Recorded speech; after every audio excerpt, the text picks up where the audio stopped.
आप सभी को नमस्कार। भाइयों बहनों एवं दोस्तों, आप सभी को YCT ऑफिशियल यूट्यूब चैनल पर आप सभी का स्वागत और अभिनंदन है। आप सभी लोग को देख रहे हैं कि आपकी जो परीक्षाएं सामने हैं, इस परीक्षा के अंतर्गत आपको मैं आज अलंकार के बारे में आज हम लोग जानकारी करेंगे। जैसा कि आप लोग जान रहे हैं कि हम लोग अलंकार का थ्योरी देखे थे, उसके बाद हम लोग PYQ क्वेश्चन देखेंगे।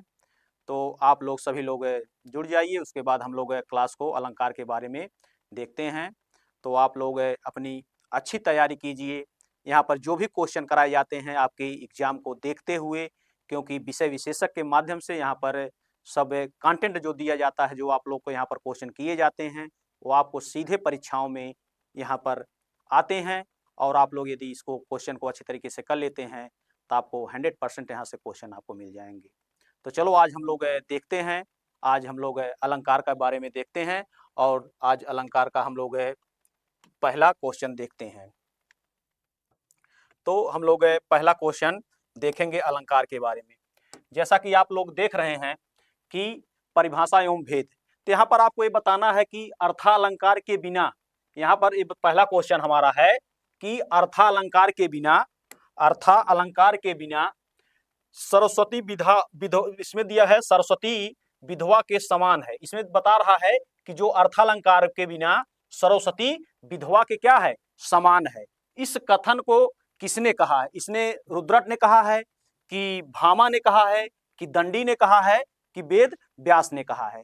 तो आपको यह बताना है कि जो अर्थालंकार के बिना सरस्वती विधवा के समान है। तो आपको इसमें बताना कि जैसे कि आप लोग जानते हैं कि काव्य का जो आभूषण होता है वो अलंकार को कहा जाता है। तो काव्य की आभूषण को अलंकार कहा जाता है। तो उसी प्रकार से कहा गया है इसमें कि जैसे कि अर्थालंकार के बिना, तो अर्थालंकार के बिना सरस्वती क्या है, विधवा के समान है।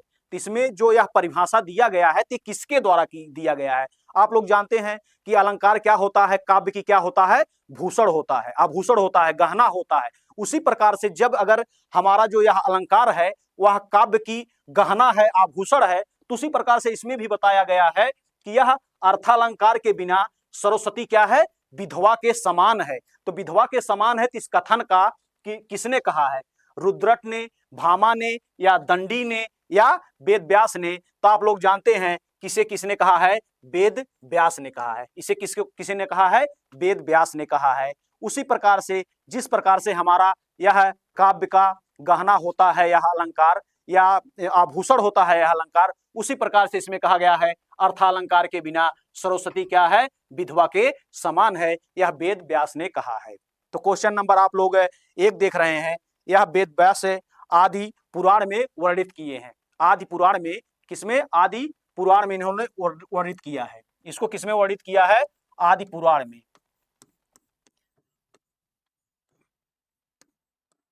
यह आदि पुराण में क्या है, वर्णित है। आदि पुराण में यह क्या है, वर्णित है।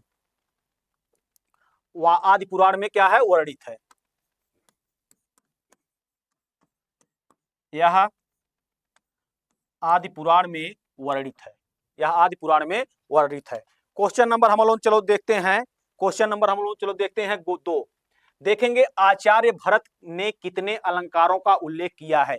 इसमें आपको बताना है कि आचार्य भरत ने कितने अलंकारों का उल्लेख किया है।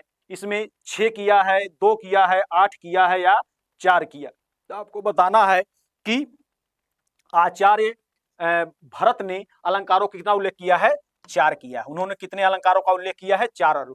तो आप लोग जैसे कि देखेंगे कि इसमें जो दिया गया है कि आचार्य भरत ने कितने अलंकारों का उल्लेख किया है, तो आचार्य भरत ने 4 अलंकारों का उल्लेख किया है। कितने अलंकारों का उल्लेख किया है?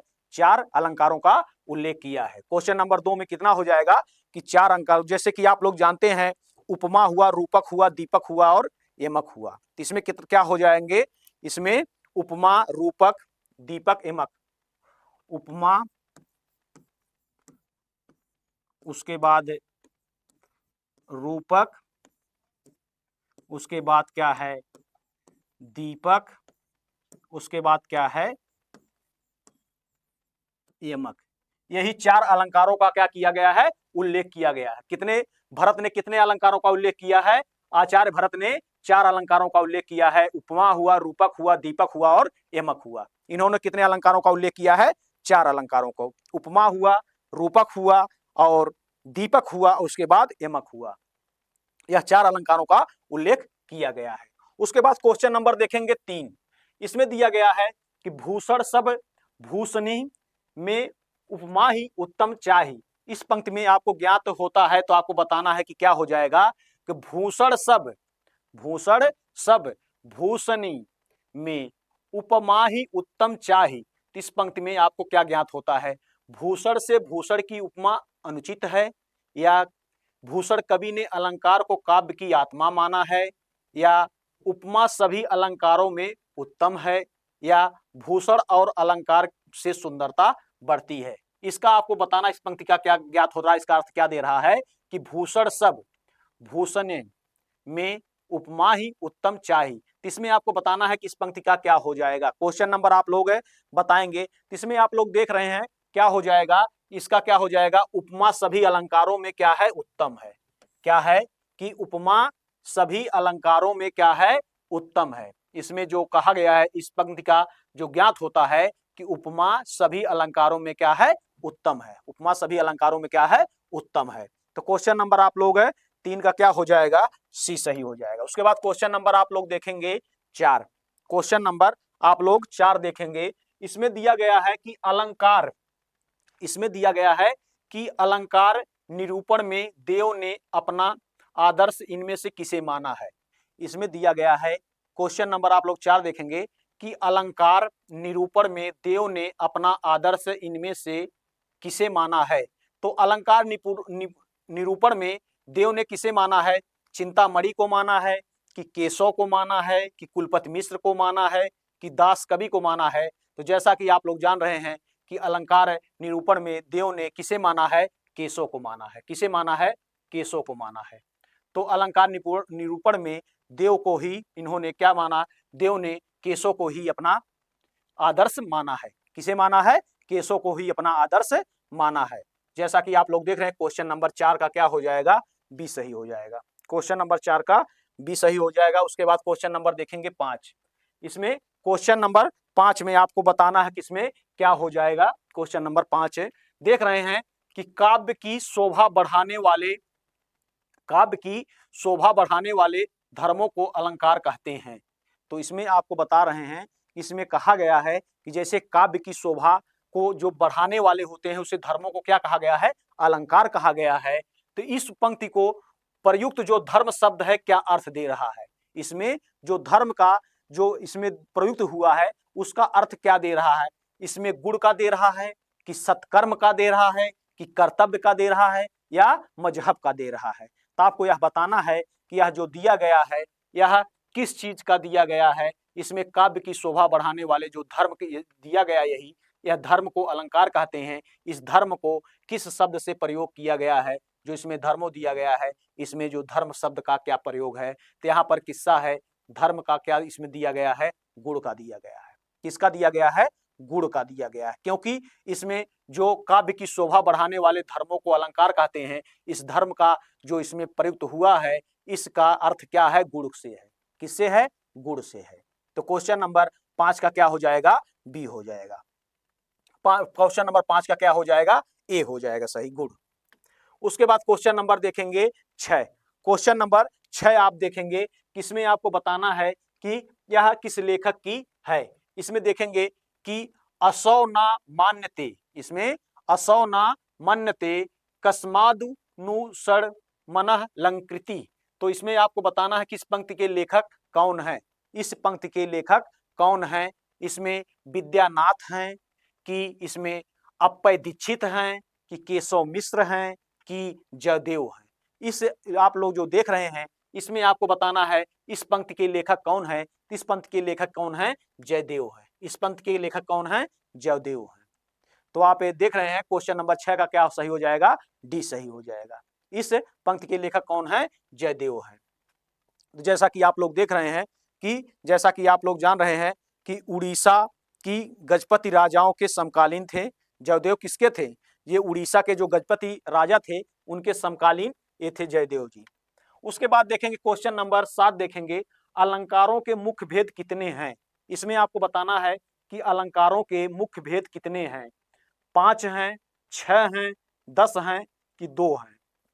क्वेश्चन नंबर आप लोग 7 का बताएंगे, इसमें कितने हैं। तो जैसा कि आप लोग जानते हैं कि अलंकारों के मुख्य भेद कितने होते हैं, 2 होते हैं। कितने होते हैं, 2 होते हैं। अलंकारों के मुख्य भेद कितने होते हैं, 2 होते हैं। जैसा कि आप लोग जानते हैं, शब्दालंकार और अर्थालंकार। क्या होता है, एक होता है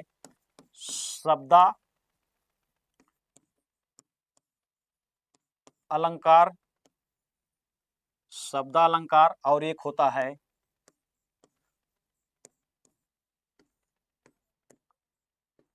अर्थालंकार।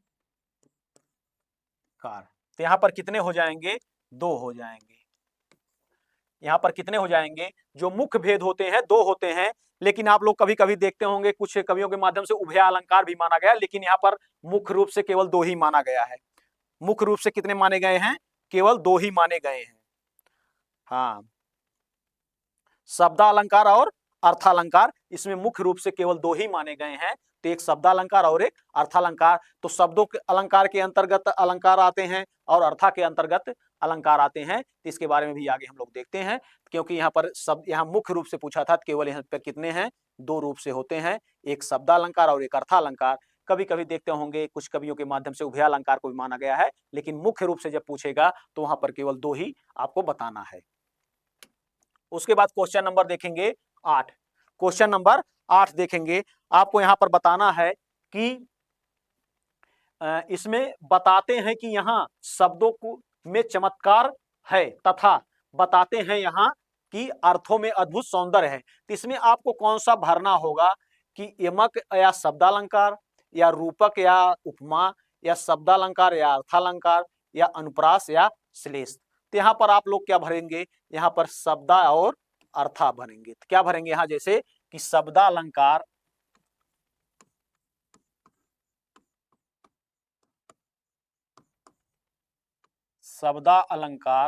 शब्दालंकार बताते हैं कि यहाँ शब्दों में चमत्कार है तथा अर्थालंकार, यहाँ पर तथा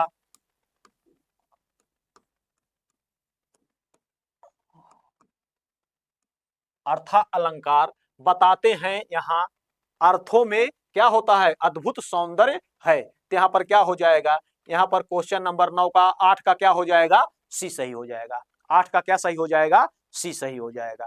तो यहाँ पर देखेंगे कि शब्दालंकार बताते हैं कि यहाँ शब्दों का में चमत्कार है और तथा अर्थालंकार बताते हैं यहाँ अर्थों में अद्भुत सौंदर्य है।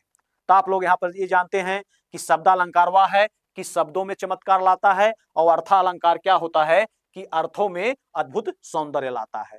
किस प्रकार से आप यहाँ पर देखेंगे कि क्या हो जाएगा, 8 का सी सही हो जाएगा। 8 का कौन सा सही हो जाएगा, सी सही हो जाएगा। हाँ, उसके बाद क्वेश्चन नंबर हम लोग चलो देखते हैं 9। क्वेश्चन नंबर 9 देखेंगे, आपको इसमें बताना है कि अलंकार के मुख्य, आप लोग देखे उसमें दिया था मुख्य केवल भेद, तो इसमें बताएंगे कि मुख्यतः भेद निम्न में से कौन कौन माने जाते हैं। तो इसमें अगर वहां पर केवल मुख्य भेद पूछे जाएगा तो केवल आपको 2 बताएंगे, लेकिन कौन कौन से माने जाते हैं तो आपको यहाँ पर बताना है कि यहाँ पर शब्दालंकार, अर्थालंकार या उभयालंकार माना जाता है, कि यहाँ पर शब्दालंकार, अर्थालंकार तथा रसा अलंकार माना जाता है, कि शब्दालंकार, अर्थालंकार या मिश्रा अलंकार माना जाता है, कि यहाँ पर भावालंकार या मिश्रालंकार या उभयालंकार माना जाता है। तो जैसा कि आप लोग जानते हैं कि यहाँ पर जो अलंकार के मुख्यता जो भेद निम्न में से जो माने जाते हैं, वहां पर यहाँ पर कौन से माने जाते हैं, एक आप लोग देखेंगे शब्दालंकार और अर्थालंकार और उभयालंकार माने जाते हैं मुख्य रूप से। ठीक है, क्वेश्चन नंबर 9 का कौन सा सही हो जाएगा, ये सही हो जाएगा। क्वेश्चन नंबर 10 देखेंगे, निम्नलिखित में से कौन सा विकल्प सुमेलित नहीं है। इसमें आपको बताना है कौन सा इसमें सुमेलित नहीं है।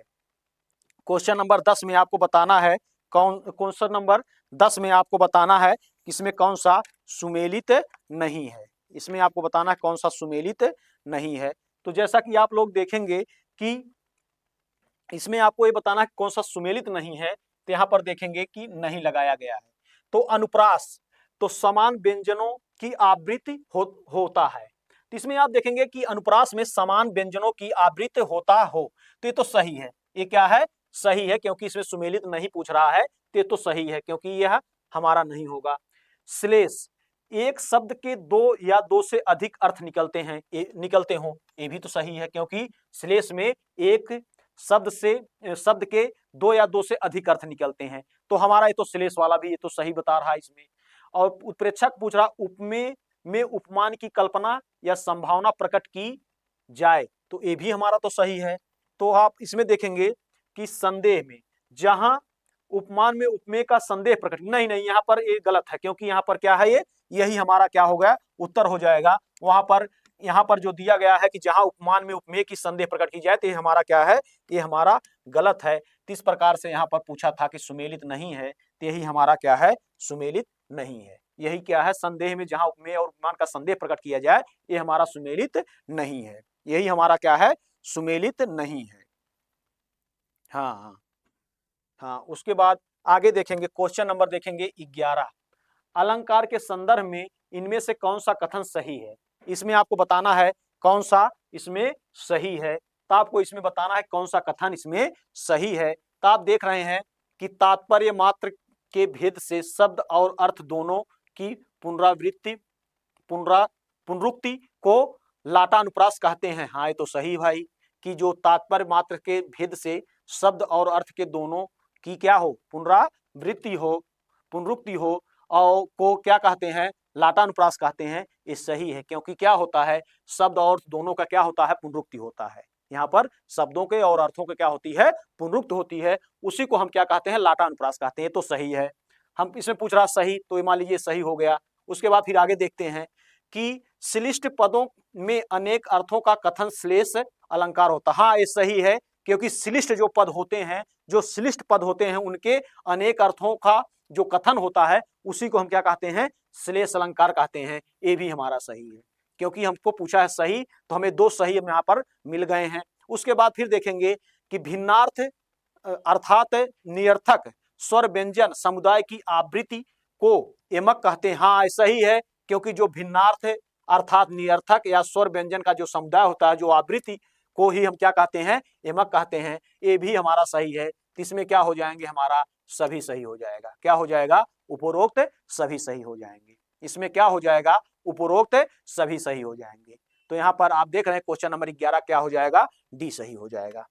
उसके बाद क्वेश्चन नंबर देखेंगे 12 का, अलंकार के संदर्भ में कौन सा कथन गलत है। यहाँ पर आपको बताना है कि कौन सा कथन गलत है। यहाँ पर क्वेश्चन नंबर आप 12 का बताएंगे कौन सा क्वेश्चन इसमें गलत है। इसमें आप देखेंगे कि आपको गलत बताना है, तो आप देखेंगे उपमा में सादृश्य की प्रधानता होती है और रूपक में तादात्म्य अभेद की। तो ये तो मान लीजिए हमको देख रहे हैं कि जब उपमा में सादृश्य की प्रधानता होती है और रूपक में तादात्म्य की अभेद है। हाँ, ये तो सही है, यह कथन हमको क्योंकि गलत देखना है। इसमें हमको क्या क्या करना है, गलत देखना है। गलत देखना है, तो ये तो हमारा सही मिल रहा है, ये तो पहला गलत नहीं है। अब दूसरा देखेंगे बी वाला, रूपक में उपमेय में उपमान का आरोप होता है, उत्प्रेक्षा में संभावना। हाँ, ये तो भी सही है, क्योंकि रूपक में क्या होता है, उपमेय में उपमान की क्या होता है, आरोप होता है, और उत्प्रेक्षा में संभावना होता है। तो ये भी हमारा सही है। और उसके बाद फिर देखेंगे सी वाला, देखेंगे एमक में केवल शब्दों की आवृत्ति होती है और लाटानुप्रास में शब्दों और अर्थों के दोनों की आवृत्ति होती है। अभी इसके पहले आप लोग लाटानुप्रास के बारे में पढ़ के आए हैं, यहाँ पर भी बताया गया है, जो सही बताया है, क्योंकि एमक में क्या होता है, केवल शब्दों की आवृत्ति होती है। एमक में किसकी आवृत्ति होती है, केवल शब्दों की आवृत्ति होती है, लेकिन लाटानुप्रास में शब्दों और अर्थों दोनों की आवृत्ति होती है। तो भी तो सही है। इस प्रकार से आप देखेंगे यहाँ पर जब ये भी सही हो जाता है, तो यही हो जाएगा, हमारा डी हो जाएगा। क्या हो जाएगा, हमारा डी वाला क्या हो जाएगा, हमारा सही हो जाएगा। यहाँ पर क्या सही हो जाएगा, डी हो जाएगा। उपरोक्त में से कोई नहीं, इसमें उपरोक्त में से कोई गलत नहीं है। इसमें जो दिए गए हैं सभी क्या है, सही हैं। तो उपरोक्त में से कोई गलत नहीं है। उसके बाद क्वेश्चन नंबर देखेंगे 13, इनमें से कौन सा कथन सही है। इसमें आपको बताना है कि इनमें से कौन सा कथन सही है।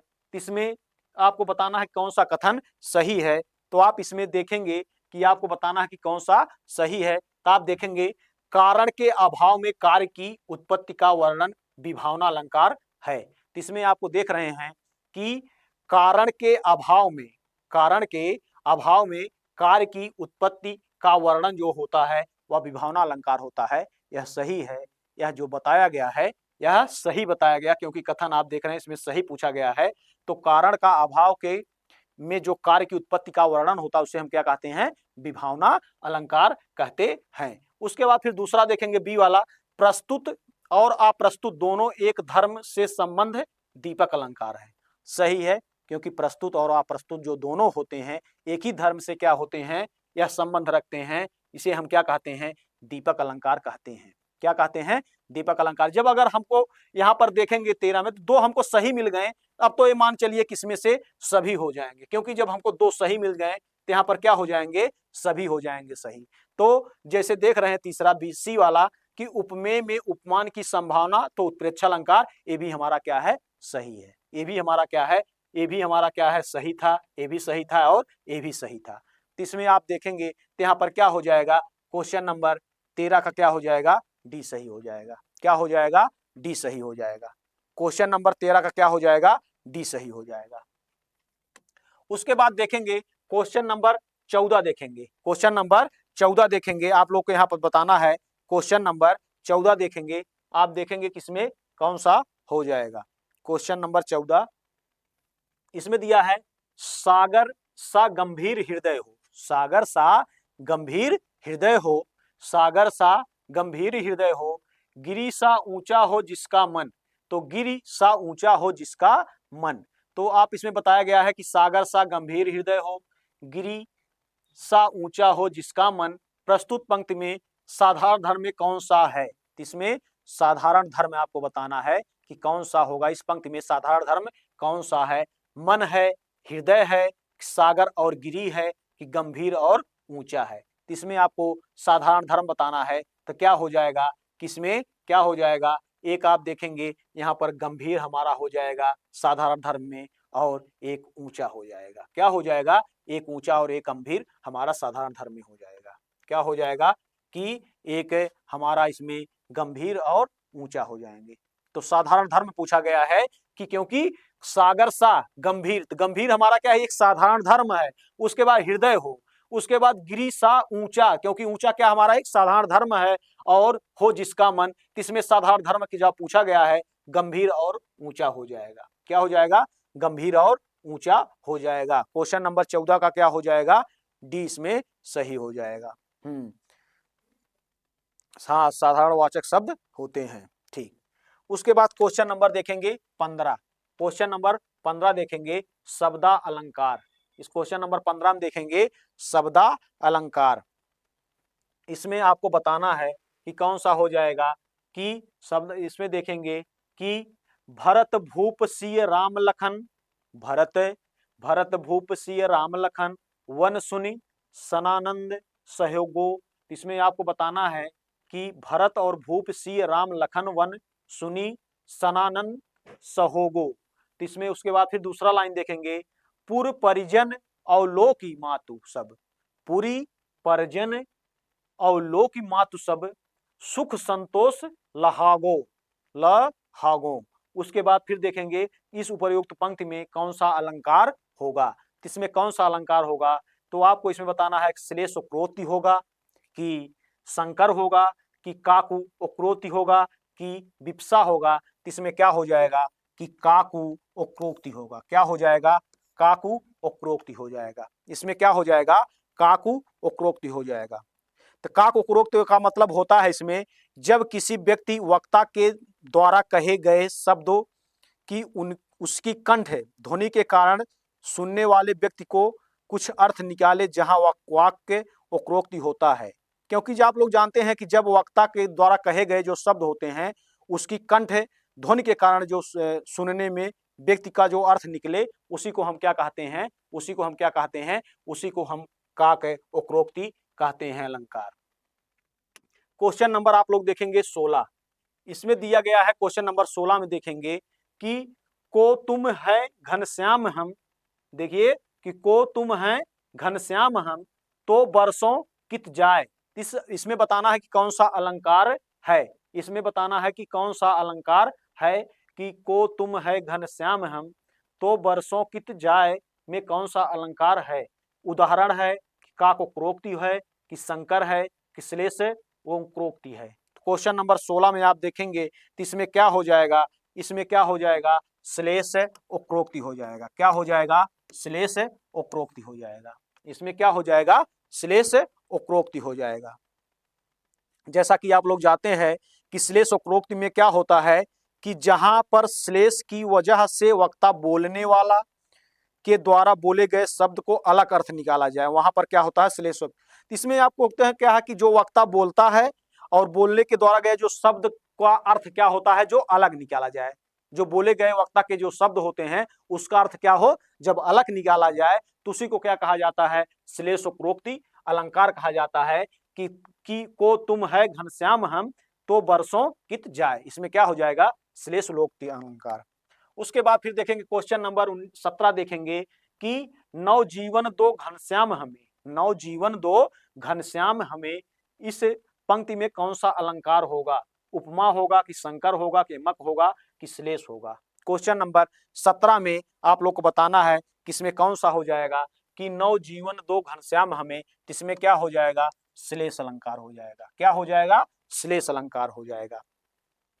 क्योंकि आप लोग जानते हैं कि इसमें क्या हो जाता है कि श्लेष अलंकार हो जाए, क्योंकि इसमें जो दिया गया है कि नवजीवन और घनश्याम का अर्थ क्या होता है, काला बादल और एवं कृष्ण होता है। तो घनश्याम का क्या हो जाएगा, कृष्ण हो जाएगा, और नया जीवन का मतलब होता है घनश्याम कि जो दिया गया है कि इसमें नया जीवन का क्या हो जाएगा, काला बादल हो जाएगा। तो इस प्रकार से इसमें कौन सा हो जाएगा, श्लेष अलंकार हो जाएगा। क्योंकि आप लोग जानते हैं श्लेष का अर्थ क्या हो, जो चिपका हुआ हो, जो चिपका हुआ हो उसी को हम क्या कहते हैं, श्लेष कहते हैं। तो जब अर्थ जब चिपके रहे हुए होते हैं तो जैसे कि आप देखते होंगे कि एक से अधिक अर्थ जहां चिपके होते हैं उसी को हम क्या कहते हैं, श्लेष अलंकार कहते हैं। उसके बाद फिर आगे देखेंगे जोबन वारी तो सफल जो, इसमें देख रहे हैं कि जोबन वारी तो सफल जो बनवारी ने, इस पंक्ति में आपको बताना है कि कौन सा अलंकार हो जाएगा। इसमें बताना है कि आपको कौन सा अलंकार हो जाएगा, इसमें बताना है कि कौन सा अलंकार हो जाएगा, आपको लोग को बताएंगे। तो इसमें क्या हो जाएगा कि इसमें श्लेष हो जाएगा कि विभत्स विप्सा हो जाएगा कि चित्र हो जाएगा कि यमक हो जाएगा। तो इसमें आप लोग देखेंगे कि जो बनवारी तो सफल जो बनवारी ने, इसमें क्या हो जाएगा, यमक हो जाएगा। क्या हो जाएगा, इसमें यमक अलंकार हो जाएगा। इसमें क्या हो जाएगा, यमक अलंकार हो जाएगा कि जो बनवारी तो सफल जो बनवारी ने, इस पंक्ति में कौन सा अलंकार होगा, यमक अलंकार हो जाएगा। जैसा कि मैं देख रहा हूं कि सभी लोगों का ठीक है। हाँ, जैसे कि यमक अलंकार में आप लोग देखते होंगे, क्योंकि इसमें क्या होता है, जहां पर कोई शब्द की एक बार से अधिक अर्थ अलग अलग हो तो उससे क्या होते हैं, यमक अलंकार होता है। जैसे कि आप लोग देख रहे हैं कि 3 बेर खाती थी वो 3 बेर खाती है, 3 बेर खाती थी वो 3 बेर खाती है। तो इसमें क्या होता है कि इसमें क्या हो, जहां एक ही शब्द के अधिक बार आए और अर्थ क्या हो, अलग अलग होता है, उसी को यमक अलंकार कहा जाता है। उसके बाद देखेंगे क्वेश्चन नंबर 19 देखेंगे, कल कानन कुंडल मोर पखा, कल कानन कुंडल मोर पखा उर पे बनमाला विराजती हैं, और इस काव्य पंक्ति में कौन सा अलंकार होगा। कि जैसे आप देख रहे हैं कि कल कानन कुंडल मोर पखा, कल कानन कुंडल मोर पखा उर पे बनमाल विराजती हैं, तो विराजती हैं, इसमें आपको बताना है कि इसमें कौन सा अलंकार होगा, रूपक होगा, यमक होगा, श्लेष होगा कि अनुप्रास होगा। क्वेश्चन नंबर आप लोग 19 का बताएंगे। तो जैसा कि आप लोग जानते हैं कि यहाँ पर क्या हो जाएगा, अनुप्रास हो जाएगा। क्या हो जाएगा, अनुप्रास हो जाएगा। क्योंकि देख रहे हैं यहाँ पर कि वर्णों की क्या हुई है, आवृत्ति बार बार जहाँ पर होती है, क्या हो रही है कि यहाँ पर अनुप्रास में क्या हो रही है कि वर्णों की आवृत्ति जब बार बार होती है वहां पर क्या होता है, एक से अधिक बार होती है तो वहां पर अनुप्रास होता है। जब वर्णों की आवृत्ति एक से अधिक बार होती है तो वहां पर क्या हो जाता है, वहां पर अनुप्रास अलंकार हो जाता है। क्योंकि देख रहे हैं का कि क्या क्या बार बार क्या हो रही है, वर्णों की आवृत्ति हो रही है, तो वहां पर अनुप्रास अलंकार हो जाता है। क्वेश्चन नंबर देखेंगे कि माला फेरत जुग भया। इसमें आपको बताना है कि इसमें कौन सा अलंकार होगा कि माला फेरत जुग भया, फिरा न मन का फेर, फिरा न मन का फेर। और फिर उसके बाद देखेंगे कर का मन का डारी दे, मन का फेर। इसमें आपको बताना है कि कौन सा अलंकार हो जाएगा, कर का मन का डारी दे, मन का फेर। तो इसमें आपको बताना है कि अनुप्रास होगा कि उपमा होगा कि यमक होगा कि रूपक होगा। जैसा कि आप लोग देख रहे हैं यहाँ पर क्या हो जाएगा, यमक हो जाएगा। क्या हो जाएगा, यमक हो जाएगा। यहाँ पर क्या हो जाएगा, यमक हो जाएगा, क्योंकि आप लोग जानते हैं कि यमक जो दोहे जो दिया गया है, माला को पिरोए जाने वाला दाना तथा मन का मतलब हृदय का होता है को दर्शाया गया है, क्योंकि इसमें देख रहे हैं अर्थ क्या है, भिन्न भिन्न दे रहा है। एक मन का जो दिया गया है कि एक जो माला को पिरोए जाने वाला दाना है, और एक मन का क्या होता है, एक जो मन के जो हृदय में होता है, हृदय के बारे में उसमें क्या हुआ है, अर्थ दिया गया है। इस प्रकार से यहाँ पर जो अलग अलग अर्थ भिन्न भिन्न अर्थ हो रहे हैं, इसमें क्या हो जाएगा, यमक अलंकार हो जाएगा। क्योंकि इसमें क्या होता है, जहां पर एक ही शब्द के अधिक बार प्रयोग हो जाए और उसके अर्थ क्या हो जाते हैं, प्रत्येक बार अलग अलग अर्थ हो, तो वहां पर क्या होता है, यमक अलंकार होता है। वहां पर क्या हो जाएगा, यमक अलंकार हो जाएगा। उसके बाद देखेंगे क्वेश्चन नंबर 21 में देखेंगे निम्नलिखित में से कौन सा शब्दालंकार नहीं है। इसमें आपको बताना है कि शब्दालंकार इसमें से कौन सा नहीं है। इसमें आपको शब्दालंकार कौन सा नहीं है, श्लेष नहीं है, अनुप्रास नहीं है कि रूपक नहीं है कि यमक नहीं है। क्वेश्चन नंबर 21 में आपको क्या हो जाएगा, इसमें क्या हो जाएगा, यह रूपक हमारा शब्दालंकार का नहीं है, जबकि यह किसका है, रूपक यह अर्थालंकार का है। किसका है, रूपक अर्थालंकार का है। रूपक किसका है, यह अर्थालंकार का है। यह रूपक किसका है, अर्थालंकार का है।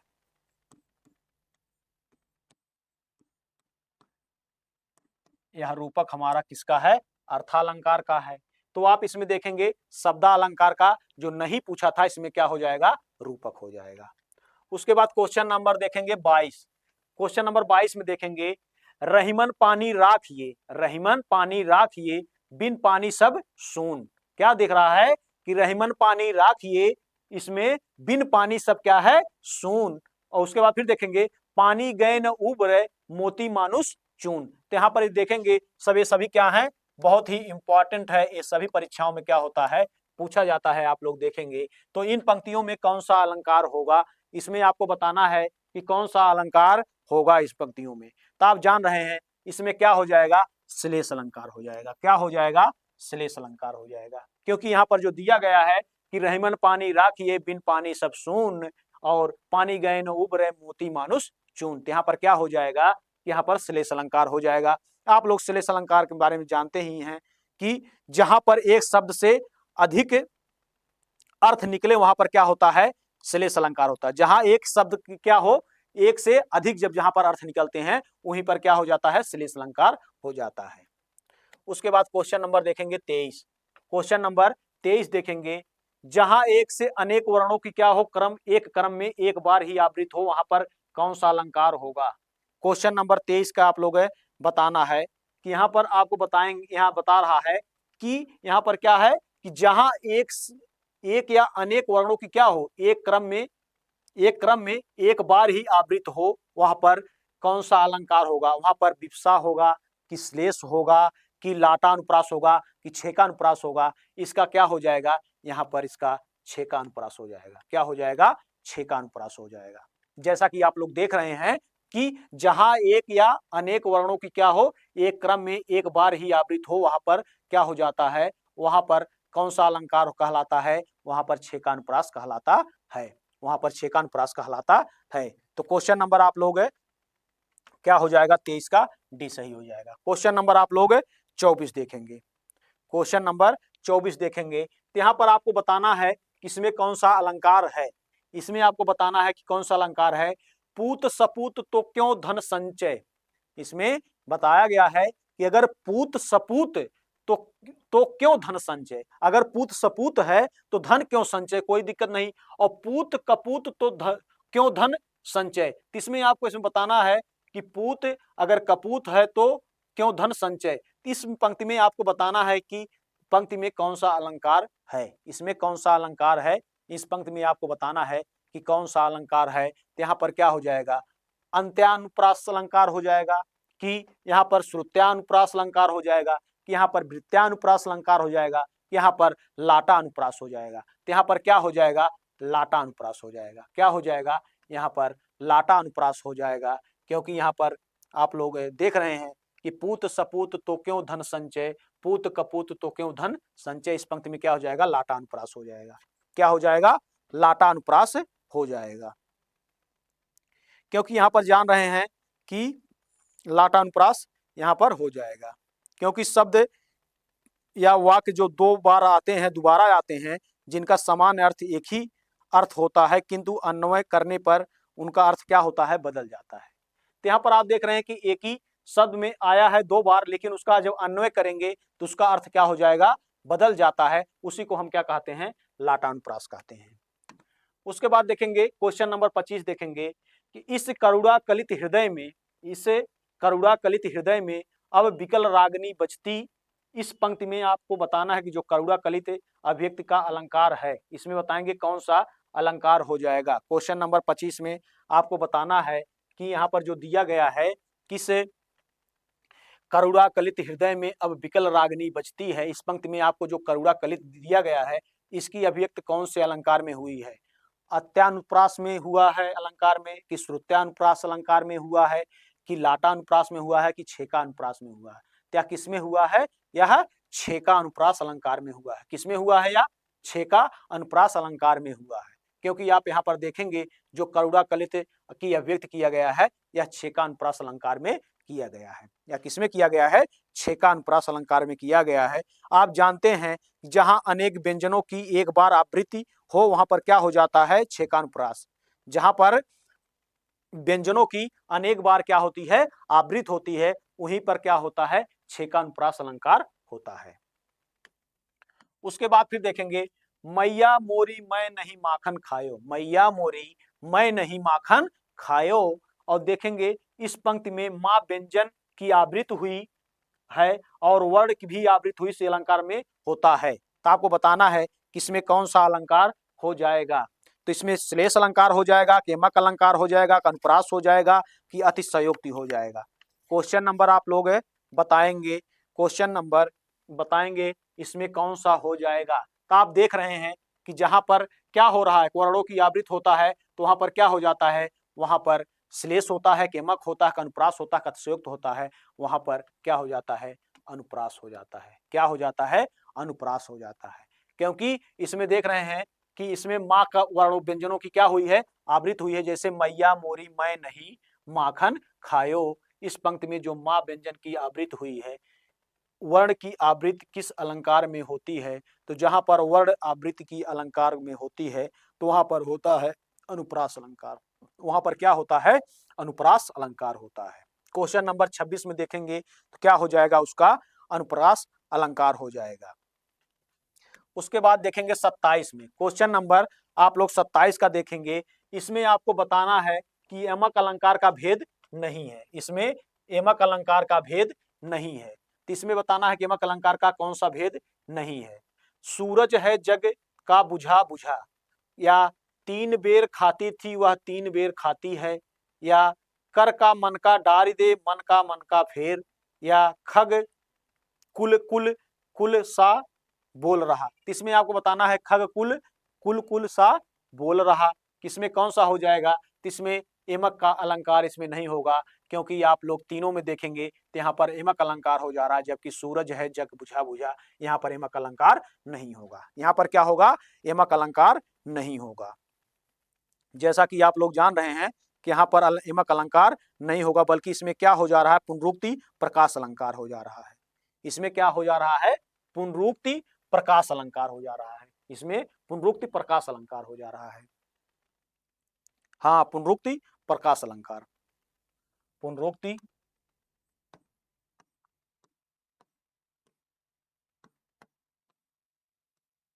पुनरुक्ति प्रकाश अलंकार।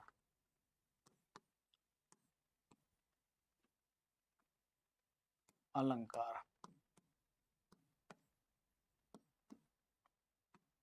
यहां पर क्या हो जाएगा, कि पुनरुक्ति प्रकाश अलंकार हो जाएंगे। यहाँ पर क्या हो जाएगा कि पुनरुक्ति प्रकाश अलंकार हो जाएगा यहाँ पर, जबकि यहाँ पर 3 बेर खाती थी वह 3 बेर खाती है, यमक अलंकार होगा। और कर का मन का डार दे मन का फेर, तो मन का फेर, तो यहाँ पर क्या हो जाएगा, यमक अलंकार हो जाएगा। और खग कुल और कुल कुल सा बोल रहा, तो यहाँ पर क्या हो जाएगा, यमक अलंकार हो जाएगा। क्या हो जाएगा, यमक अलंकार हो जाएगा। जैसा कि आप लोग जानते हैं कि यहाँ पर क्या हो जाता है, यमक अलंकार का प्रयोग हुआ है। उसके बाद फिर देखेंगे यहाँ पर कि कनक कनक ते 100 गुनी मादकता अधिकाय, कनक कनक ते 100 गुनी मादकता अधिकाय। तो इसमें आपको बताना है कि वह खाए बौराए जग या पाए बौराए, तो इसमें आपको बताना है कि कौन सा अलंकार हो जाएगा। ये भी आपका क्या है, इंपॉर्टेंट है, परीक्षाओं में क्या होता है, बहुत ही पूछा जाता है। तो यहाँ पर बताएंगे कि इस दोहे में कौन सा अलंकार होगा, उपमा होगा, यमक होगा, अनुप्रास होगा कि अनुयुक्त होगा। क्वेश्चन नंबर 28 का आप देख रहे हैं, तो यहाँ पर क्या हो जाएगा, यमक अलंकार हो जाएगा। क्या हो जाएगा, यमक अलंकार हो जाएगा कि कनक कनक ते 100 गुनी मादकता अधिकाय, या वह खाए बौराए जग या पाए बौराए, तो यहाँ पर क्या हो जाता है, यमक अलंकार हो जाता है। आप लोग जानते होंगे यमक अलंकार कि जहां एक शब्द की आवृत्ति दो या दो से अधिक बार हो और अर्थ क्या होता है उसका अलग अलग होता है। इसमें क्या होता है कि एक शब्द की आवृत्ति जो होता है 2 हो या 2 से अधिक बार हो, उसके अर्थ क्या होते हैं, जब अलग अलग होते हैं तो वहीं पर क्या हो जाता है, हमारा यमक अलंकार हो जाता है। क्योंकि आप देखेंगे शब्द की जो आवृत्ति होती है 2 बार हो या 2 से अधिक बार हो और अर्थ उसके क्या हो, अलग अलग जब होते हैं, उसी को हम क्या कहते हैं, यमक अलंकार कहते हैं। तो आप देख रहे हैं यहाँ पर शब्दों की क्या हुई है, आवृत्ति तो हुई है, लेकिन दोनों की क्या होता है, अर्थ क्या हो जाएंगे, अलग अलग हो जाएंगे। उसी प्रकार से यहाँ पर क्या हो जाएगा, यमक अलंकार हो जाएगा। उसके बाद क्वेश्चन नंबर देखेंगे 29, मुदित महीप मध्य, देखेंगे मुदित महीपति मंदिर आए, सेवक सचिव सुमिंत बुलाए। इसमें आपको बताना है कि इस पंक्ति में कौन सा अलंकार हो जाएगा, मुदित महीपति मंदिर आए, सेवक सचिव सुमंत्र बुलाए, सुमंत्र बुलाएं। इसमें आपको बताना है कि किस पंक्ति में कौन सा अलंकार हो जाएगा। क्वेश्चन नंबर 29 का, तो आप जैसा कि जान रहे हैं कि यहाँ पर माँ और सा वर्णों की क्या हुई है, आवृत्ति हुई है। तो यहाँ पर जान रहे हैं जहां पर वर्णों की आवृत्ति होती है तो वहां पर आपको पता है कि वहां पर अनुप्रास अलंकार होता है, क्योंकि आप देख रहे हैं कि यहाँ पर माँ और सा वर्णों की क्या हुई है, आवृत्ति हुई है। तो जहां पर वर्णों की आवृत्ति होती है वहीं पर क्या हमारा हो जाता है, अनुप्रास अलंकार हो जाता है। जैसा कि आप देख रहे हैं कि मुदित महीपति मंदिर आए, सेवक सचिव सुमंत्र बुलाए, तो यहाँ पर क्या हो जाएगा हमारा कि अनुप्रास अलंकार हो जाएगा, क्योंकि माँ और सा वर्णों की क्या हुई है, आवृत्ति हुई है। इस प्रकार से आप देखेंगे तो अनुप्रास अलंकार हो जाएगा। उसके बाद देखेंगे क्वेश्चन नंबर 30, देखेंगे कि इनमें से कौन सा अर्थालंकार का भेद नहीं है। यहाँ पर अर्थालंकार का यहाँ पर भेद नहीं है। क्वेश्चन नंबर 30 का देखेंगे तो हमारा देख रहे हैं कि यहाँ पर यमक है जो अर्थालंकार का भेद नहीं है। यमक किसका है, यह शब्दालंकार का है। क्या है, यह शब्दालंकार का है, यह शब्दालंकार का भेद है। तो यह हमारा क्या है, यमक शब्दालंकार का भेद है। जबकि आप देखेंगे अर्थालंकार का उपमा होगा, अतिशयोक्त होगा और रूपक हो जाएगा। क्वेश्चन नंबर देखेंगे 31, दी गई जो पंक्ति है इसमें अलंकार बताना है। क्वेश्चन नंबर 31 में आपको यहाँ पर अलंकार बताना है कि कौन सा अलंकार हो जाएगा। इसमें आपको बताना है कि कौन सा अलंकार हो जाएगा कि जो घनीभूत पीड़ा थी, जो घनीभूत पीड़ा थी, मस्तक में स्मृति सी छाई, मस्तक में स्मृति सी छाई, और दुर्दिन में आंसू बनकर वह आज बरसने आई, दुर्दिन में आंसू बनकर वह आज बरसने आई। इसमें आपको यह बताना है इस पंक्ति में अलंकार क्या हो जाएगा, इसमें अलंकार क्या हो जाएगा। तो आप देख रहे हैं कि जो घनीभूत पीड़ा थी, मस्तक में स्मृति सी छाई, और दुर्दिन में आंसू बनकर वह आज बरसने आई। तो इसमें क्या हो जाएगा, यहाँ पर श्लेष अलंकार हो जाएगा। क्या हो जाएगा, श्लेष अलंकार हो जाएगा। तो यहाँ पर आप देखेंगे तो यहाँ पर क्या हो जाएगा, इस पंक्ति में कौन सा अलंकार हो जाएगा, श्लेष अलंकार हो जाएगा। क्वेश्चन नंबर 31 का क्या हो जाएगा, यहाँ पर श्लेष अलंकार हो जाएगा। क्योंकि आप देख रहे हैं कि घनीभूत शब्द का क्या होगा, दो अर्थ निकलेगा। पहला होता है मनुष्य के मन में कुछ समय की इकट्ठी क्या होगा, पीड़ा होगा, और दूसरा क्या होगा, बादल से क्या हो जाएगा, बादलों से संबंधित है। तो यहाँ पर यह जो घनीभूत दिया गया है, यहाँ पर दो प्रकार से यहाँ पर क्या है कि अर्थ निकल रहे हैं। उसके बाद फिर आगे देखेंगे, इसमें भी आपको बताना है कि कौन सा अलंकार होगा। क्वेश्चन नंबर 32 का इसमें भी आपको बताना है कि कौन सा अलंकार होगा। तो इसमें आपको बताना है कि इसमें जो दिया गया है कि निम्नलिखित में से 4 विकल्प दिए गए हैं और चारों विकल्प में से एक उचित विकल्प आपको यहाँ पर बताना है। जो दिए गए पद में उचित अलंकार के रूप में सबसे अच्छा विकल्प कौन सा होगा। तो आप लोग देख रहे हैं, तरन तनूजा तट तमाल तरुवर बहु छाए, यह आपका इम्पॉर्टेंट है और ये भी क्या होता है कि परीक्षाओं में बहुत ही पूछा जाता है। तो यहाँ पर देख रहे हैं कि तरन तनूजा तट तमाल तरुवर बहु छाए, तो यहाँ पर देखेंगे क्या हो जाएगा कि ता वर्णों की क्या हो रही है, आवृत हो रही है। जहां पर वर्णों की आवृत होती है वहां पर क्या हो जाता है, अनुप्रास अलंकार होता है। वहां पर क्या होता है, अनुप्रास अलंकार होता है। क्योंकि आप देख रहे हैं कि ता वर्णों की क्या हो रही है, आवृत हो रही है। तो जहां पर वर्णों की आवृत होती है, आप लोग जान लीजिए वहां पर क्या हो जाता है, अनुप्रास अलंकार हो जाता है। वहां पर क्या हो जाता है, अनुप्रास अलंकार हो जाता है। क्वेश्चन नंबर आप लोग 32 का देख रहे हैं, तो क्या हो जाएगा, यहाँ पर अनुप्रास अलंकार हो जाएगा। उसके बाद फिर देखेंगे कि जहां एक ही वर्ण बार बार आवृत होती है वहां पर कौन सा अलंकार होता है। तो आप लोग अभी इसके पहले आप लोग क्वेश्चन देखे थे, तो यहाँ पर आप लोग को ज्यादा बताने की जरूरत नहीं है। क्योंकि क्या हो जाता है, अनुप्रास अलंकार हो जाता है। क्या हो जाता है, अनुप्रास अलंकार हो जाता है। क्योंकि देख रहे हैं कितनी बार परीक्षाओं में पूछा गया है। कांस्टेबल वाले में पूछा गया उत्तर प्रदेश, उसके बाद एसआई का 2 बार पूछा गया है। तो आप देखेंगे कि जहां एक ही वर्ण की बार बार आवृत होती है वहां पर कौन सा अलंकार होता है, अनुप्रास अलंकार होता है। आप लोग जान लीजिए।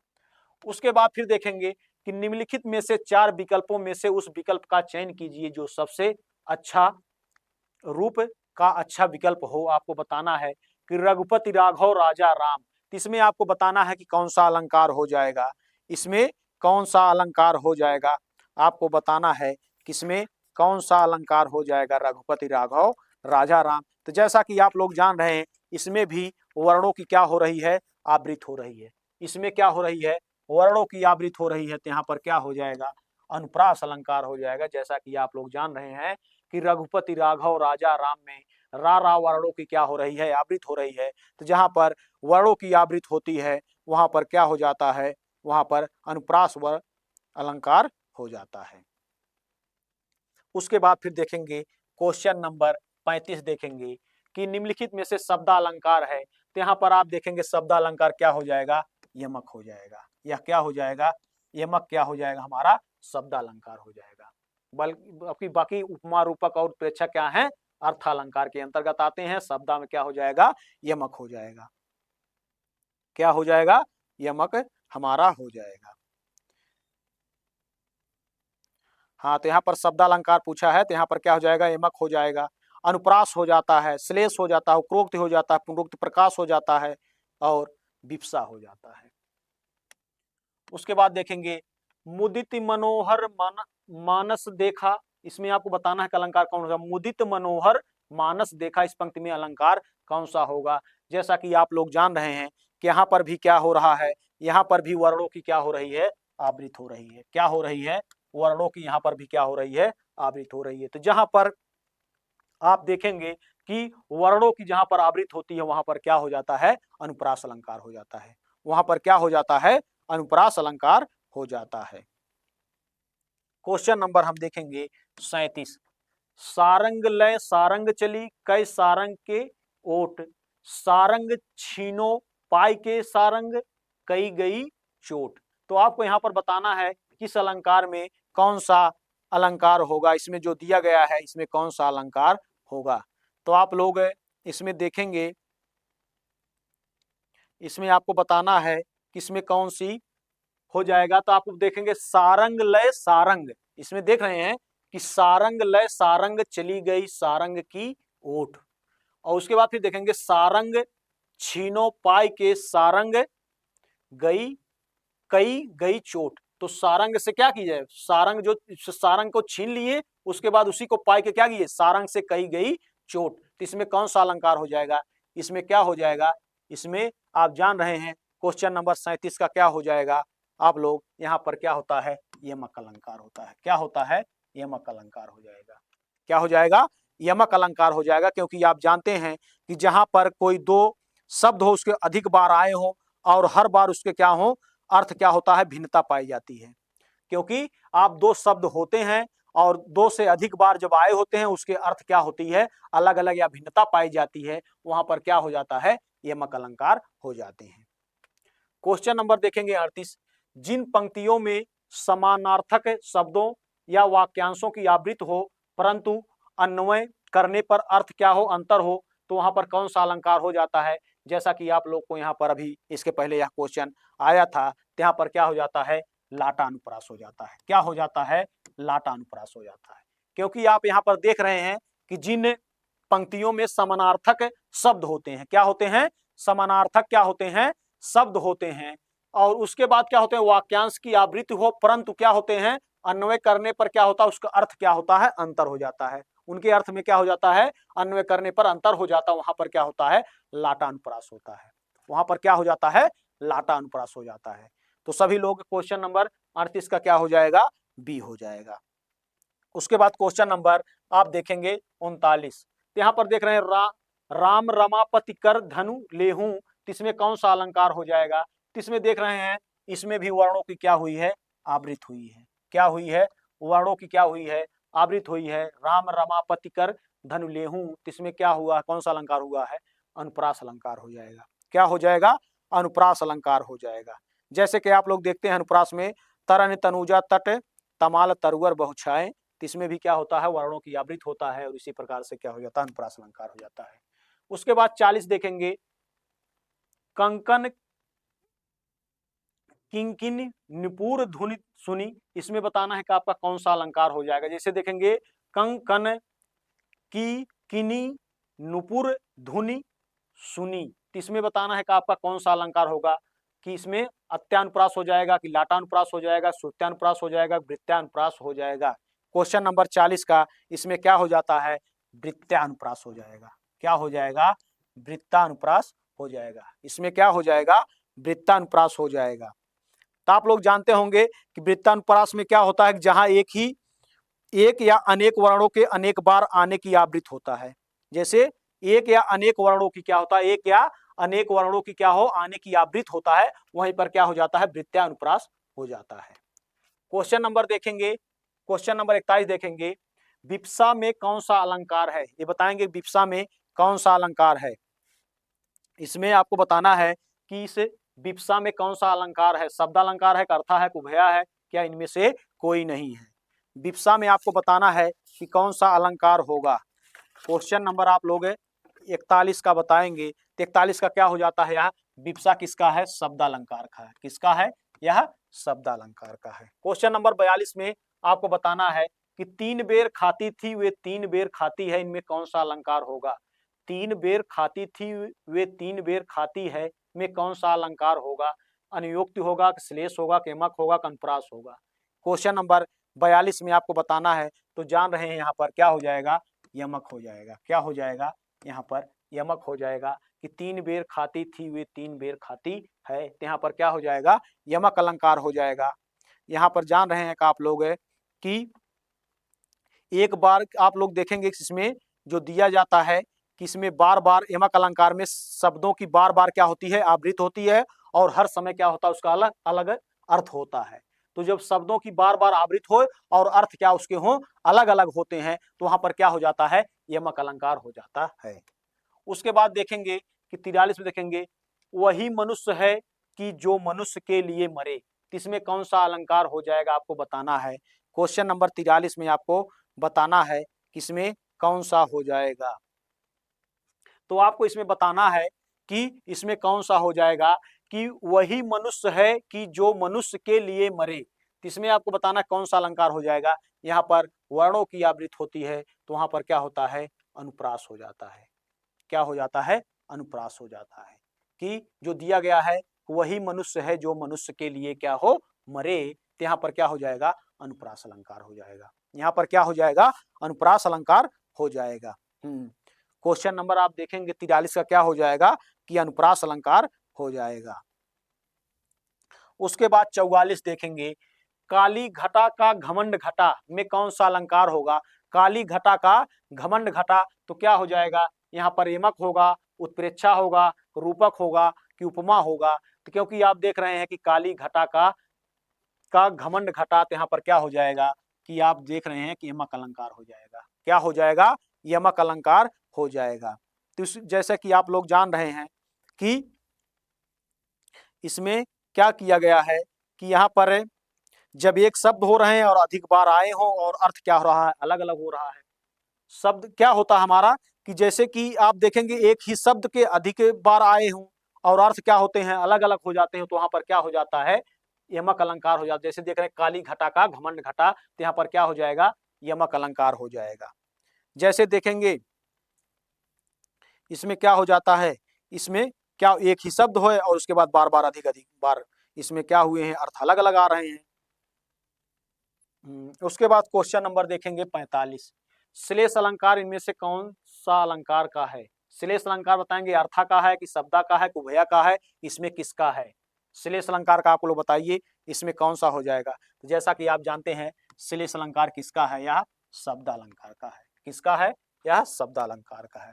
क्वेश्चन नंबर आप देखेंगे 46 का देखेंगे, जिन पंक्तियों में एक शब्द या शब्द समूह के अनेक बार आए हो किंतु उनका अर्थ प्रत्येक बार भिन्न हो, वहां पर कौन सा अलंकार होता है। इसमें बताएं क्वेश्चन नंबर 46 का कौन सा हो जाएगा। तो आप जानते हैं यहाँ पर एमक अलंकार हो जाता है। क्या हो जाता है, एमक अलंकार। इसके पहले भी आपका क्वेश्चन आया था कि क्या होता है कि एक शब्द हो या शब्द समूह के अनेक बार आए हो किंतु उनका क्या होता है, अर्थ है प्रत्येक बार क्या होता है, भिन्न होता है। जहां अर्थ प्रत्येक बार भिन्न होते हैं वहां पर एमक अलंकार हो जाता है। वहां पर क्या हो जाता है, यमक अलंकार हो जाता है। जैसे आप लोग देखते होंगे, कनक कनक ते 100 गुनी माँ दक्ता अधिकाय वा खाए बौराय जग या पाए बौराय। यहाँ पर क्या हो रहा है कि उसमें क्या होता है कि शब्द तो समूह अनेक बार हैं लेकिन इसके अर्थ क्या होते हैं, प्रत्येक बार क्या होते हैं, भिन्न भिन्न हो जाते हैं, अलग अलग हो जाते हैं। इसी में क्या होता है, यमक अलंकार हो जाता है। अब यहाँ पर दिया गया है कि जिस पंक्ति में जिन पंक्तियों में एक ही उच्चारण स्थान की से उच्चारित होने वाले वर्णों की आवृत्ति होती है वहां पर कौन सा अलंकार होता है। कि एक ही उच्चारण स्थान से उच्चारित होने वाले वर्णों की क्या हो, आवृत्ति होती है, वहां पर कौन सा अलंकार हो जाएगा। वहां पर छेकानुप्रास होता है कि वृत्तानुप्रास होता है कि लाटानुप्रास होता है कि श्रुत्यानुप्रास होता है। क्वेश्चन नंबर 47 का आप देखेंगे तो यहाँ पर क्या होता है, श्रुत्यानुप्रास हो जाता है। क्या हो जाता है, श्रुत्यानुप्रास हो जाता है। 47 का क्या हो जाएगा, श्रुत्या अनुप्रास हो जाएगा। उसके बाद देखेंगे क्वेश्चन नंबर 48 देखेंगे, तुलसीदास, इसमें आपको बताना है कि पंक्ति में कौन सा अलंकार है। तुलसीदास सिदित निस दिन देखत तुम्हार निठुराई, इसमें बताना है कि कौन सा अलंकार हो जाएगा। जैसे कि तुलसीदास सिदित निस दिन देखत तुम्हार निठुराई, तो इसमें बताना है कौन सा अलंकार हो जाएगा। क्वेश्चन नंबर 48 का आपको बताना है। तो यहाँ पर क्या हो जाएगा, श्रुत्यानुप्रास अलंकार हो जाएगा। क्या हो जाएगा, श्रुत्यानुप्रास अलंकार हो जाएगा। क्या हो जाएगा, श्रुत्यानुप्रास अलंकार हो जाएगा। क्वेश्चन नंबर 48 का क्या हो जाएगा, ये हो जाएगा श्रुत्यानुप्रास। क्योंकि आप लोग जानते हैं कि इसमें क्या होता है कि दा ता दा और ना वर्णों की क्या हो गई है, एक बार उच्चारण स्थान पर हो रही है और उसके बाद उसके पद उच्चारण स्थान पर वर्णों को बार बार आवृत होती है, तो वहां पर क्या हो जाता है, श्रुत्यानुप्रास हो जाता है। इसमें देख रहे हैं कि माया महाठगनी हम जानी, तो इसमें आपको बताना है कि क्या है कि माया महाठगनी हम जानी, तिरगुन फांस लिए कर डोलह बोलह माधुरी बानी। तो इसमें आपको बताना है कि माया महाठग हम जानी, और उसके बाद देखेंगे तिरगुन फांस लिए कर डोलह बोलह माधुरी बानी, तो इसमें कौन सा अलंकार हो जाएगा। क्वेश्चन नंबर 49 का आपको बताना है कि इसमें कौन सा अलंकार हो जाएगा। आप जानते हैं इसमें कौन सा होता है, श्लेष अलंकार हो जाएगा। क्या हो जाएगा, श्लेष अलंकार हो जाएगा। क्या हो जाएगा, श्लेष अलंकार हो जाएगा, क्योंकि आप जान रहे हैं कि इसमें क्या होता है कि जब एक ही शब्द के एक से अधिक क्या हो अर्थ हो, वहां पर क्या हो जाता है, वहां पर श्लेष अलंकार होता है। जैसे आप देखेंगे तीन गुण का दो अर्थ हो जा रहा है, तीन गुण का दो अर्थ हो जाएगा। जैसे तीन गुण वाला हो जाएगा सत्व, रजस और तमस हो जाएगा, और तीन धागों वाली रस्सी हो जाएगा। तो त्रिगुण का मतलब दो अर्थ हो जा रहा है, एक तीन गुण हो जा रहा है, उसके बाद एक तीन धागों वाली रस्सी हो जा रहा है। तो वहां पर क्या हो जाता है, श्लेष अलंकार हो जाता है, वहां पर श्लेष अलंकार हो जाता है। Question number 49। उसके बाद क्वेश्चन नंबर आप लोग देखेंगे 50। मो सम कौन कुटिल खल कामी। तो इसमें बताना है कौन सा अलंकार है कि मो सम कौन कुटिल खल कामी में कौन सा अलंकार होगा, उत्प्रेक्षा होगा, विभावना होगा, उपरोक्ति होगा कि उपमा होगा। क्वेश्चन नंबर 50 का आप लोग बताएंगे क्या हो जाएगा, यहाँ पर उपरोक्ति हो जाएगा। क्या हो जाएगा, उपरोक्ति हो जाएगा। क्या हो जाएगा, उपरोक्ति हो जाएगा। जैसा कि आप लोग देख रहे हैं यहाँ पर कि उपरोक्ति में क्या होता है, जहां कथन सुनने वाला कथन का अर्थ कल्पना दूसरे भाव में कर लेता है, वहां पर क्या हो जाता है, उपरोक्ति होता है। क्योंकि कथन को सुनने वाला कथन के अर्थ को क्या करता है, कल्पना से दूसरे अर्थ में क्या करता है, भाव को प्रकट कर लेता है। वहां पर क्या हो जाता है कि वहां पर भाव को कर लेता है, जैसे कि कल्पना दूसरे भाव को क्या कर लेता है। अगर कल्पना कोई और कर रहा है तो उसके बाद उसकी कल्पना कोई दूसरे भाव में जब कर लेता है तो वहां पर क्या हो जाता है, उपरोक्ति अलंकार हो जाता है। कि सो सम कौन कुटिल खल कामी, तो यहाँ पर क्या हो जाएगी, कल्पना या किसी का भाव अलग है, लेकिन सुनने वाला क्या है, उस भाव को क्या कर रहा है, अलग कर ले रहा है। जहां पर अलग उसको समझ ले तो वहां पर उपरोक्ति होता है। इस प्रकार से आज आप लोग की यहाँ पर क्लास समाप्त हुई। आप सभी भाइयों बहनों को सभी को नमस्कार। आप सभी लोग जुड़े रहें, आप सभी लोग को बहुत बहुत स्वागत है। आप लोग को जुड़े रहने के लिए बहुत बहुत धन्यवाद। इस प्रकार से आज की क्लास यहीं पर आज समाप्त होती है। उसके बाद पुनः हम लोग फिर क्लास को ही 50 से क्वेश्चन आप लोग देख रहे हैं यहाँ पर देखा गया, उसके बाद फिर हम लोग दूसरी क्लास में हम लोग इससे आगे देखेंगे। आप सभी लोग को बहुत बहुत धन्यवाद। जय हिंद।